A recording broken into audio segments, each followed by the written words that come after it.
పాడకట్టు వినబడుతుంది. మనం ఏ సైన్లో తెరవమంటే లోపలే కొనుక్కుంటాం. అట్లా చేయకూడదు. ఇక్కడ హోషేయ ప్రవక్త ద్వారా మరి పలికిన మాట మరొకసారి చదువు. సియోను నివాసి. మనం ఎవరు నివాసులము? సియోను, దేవుని నివాసి. మనం దేవునిలో నివసించే వాళ్ళం, దేవునితో గడిపేవాళ్ళం, దేవునితో జీవించేవాళ్ళం, దేవునితో నడిచే మనమందరము సియోను నివాసి. ఉత్సాహధ్వని బిగ్గరగా చేయాలి. ఆమేన్, హల్లెలూయా. అందుకే దావీదు ఎలా చేశాడు? బిగ్గరగా ఆరాధన చేశాడు, నాట్యంతో ఆరాధించాడు.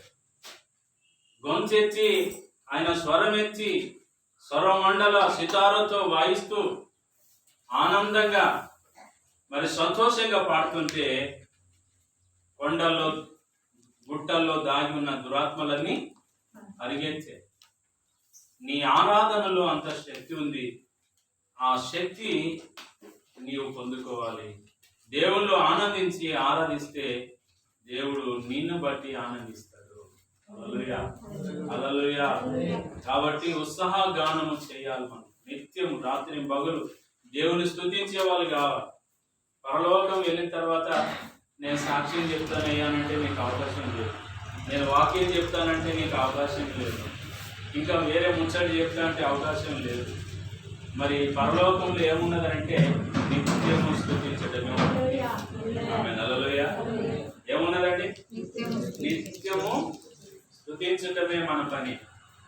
అక్కడ దూతలు గాన ప్రతిగానం చేస్తున్నారు. పరిశుద్ధుడు పరిశుద్ధుడు పరిశుద్ధుడు అని నిత్యము దేవుని పొగుడుతూనే ఉన్నారు. అందుకే నిత్యము మనం దేవుని స్తుతి గానము చేయాలి. అందుకే దేవుడు నిన్ను ఆయన తట్టు, ఆయన వైపు నిన్ను రమ్మంటున్నాడు. నువ్వు ఎవరివై అంటే ఆయన స్తుతి కొరకు నువ్వు చేయబడ్డావు. ఆమేన్, హల్లెలూయా. దేవుని మహిమ కొరకే దేవుడు నిన్ను తయారు చేశాడు కనుక నిత్యం కష్టాల్లో కూడా దేవుని స్తుతించాలి, నష్టాల్లో దేవుని స్తుతించాలి, సంతోషంగా ఉన్నప్పుడు దేవుని స్తుతించాలి. మన జీవితంలో సంతోషంగా ఉన్నప్పుడు ఎక్కువ స్తుతిస్తాం, కష్టాల్లో తక్కువ చూస్తాం. ఏం స్తుతి లేండి, ఏం ఆరాధన లేండి, ఏ మందిరం లేని అంటారు ఎప్పుడు బాధ వచ్చిన. కానీ అన్ని ఆనందంగా ఉంటే